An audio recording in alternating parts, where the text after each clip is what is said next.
Of course, my GM calls me to his office. Randy, get in here.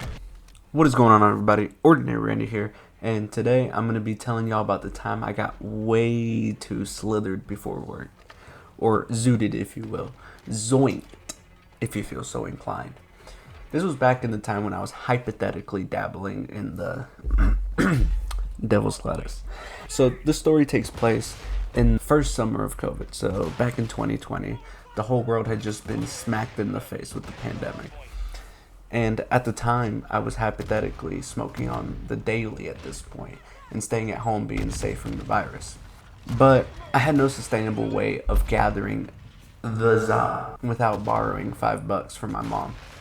Also, I got a bit depressed being at home all the time, so I decided I needed a job. I was told a fast food place was hiring, so I jumped the gun at the opportunity and went to apply. This was my first job, so I took it pretty seriously. I was in the back frying up some tilapia for the customers, you know me. I was always on top of what I needed to do because my mom always taught me to keep my head down, work hard, do what the boss says, boom, that's how you work. And that was until this one fateful day. The man himself, let's call him Brad, offered to hypothetically commit atrocities and smoke with him. So obviously, I accepted. So he shows up at the house and we make our way to acquire the grass. Little did I know about that because I assumed he had some with him already. But we show up and the seller of the whole grain grass took his sweet time to come outside and provide us with our nutrients, the ones we so desperately needed. We head back to my place to create the most magnificent blunt known to man. We get elevated in a makeshift shed outside my house and we head back inside to relax. As we're relaxing, I casually check the time just to realize,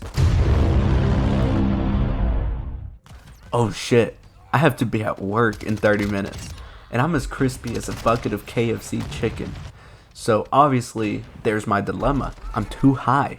So I begin panicking, and the man himself, Brad, comes up with a genius idea just to call out sick. To which, obviously, you know me, I stupidly decided not to. So I had it in my head, I need to go to work still. There's no way I can call out sick. I'm going to jail. They're gonna do something to me for not showing up. So I begin looking around for everything to get going. I couldn't find my wallet, so I checked everywhere for it, even Brad's car. He thought I was thinking that he stole it, but I wasn't sure if I misplaced it there. So I finally get everything I needed to head back to work. So I take my brother's car because I don't have a car at the time, and I make my way. Brad is behind me at a stop sign. And at the stop sign, I need to take a right. And I don't see a car coming, so I'm like, alright, I'm good. But keep in mind, I was already driving fast because with me being as high as I was, I didn't realize how hard I was pushing on the gas or not. So I floor it, and all you hear is as I'm going the corner. And it was from a complete stop, so I really gunned it, and I didn't mean to. And all I see is in the rearview mirror, Brad looking at me with a face like this. Like, what the fuck? And my dumbass, the only thing I can muster at this point is I look in the rearview mirror and I see him and I just shrug my shoulders like this and go, I don't know, oopsies, and continue on my way. Now the drive there is still a blur and I don't remember actually arriving at work. But what I do know is that when I'm inside, I distinctly remember being quieter than usual. I wasn't saying anything. Now, keep in mind, I was a pretty quiet worker because I was a keep your head down and work type of worker. But the Mexicans in the back, they definitely knew I was cooked to a crisp, more than the food we were frying. And they were talking about in Spanish that mota is different than it used to be. It's stronger nowadays. And they were joking around, laughing at me. And obviously I'm not going to say anything because I'm too cooked to say anything. And nervous. Then I do remember hearing one of them go, oh, the manager's here, he might get in trouble. I heard that vaguely. So I start getting paranoid. I'm like, oh shit.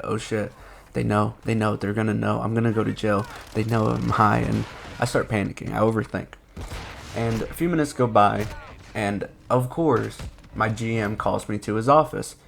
Randy, get in here. He's an older fellow, got white hair, about 6 foot and pretty skinny. And I was shook to my core that he called me over. I knew I was in for it. I'd be locked up for years for touching the unholy grass, doing the unspeakable act.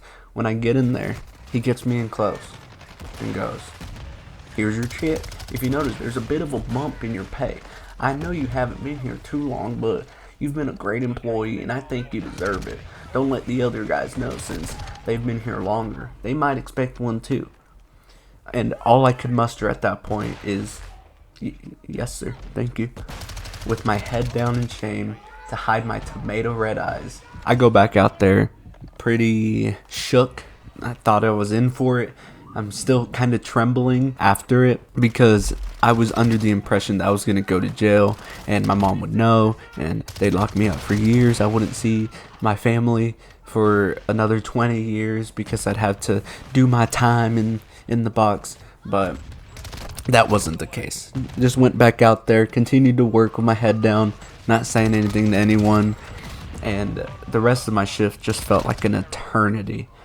I was sweating from the heat of the fryers and getting roasted and toasted by the Mexicans about me being zoinked. Moral of the story is only go to work high if you're a functional person while high, unlike me.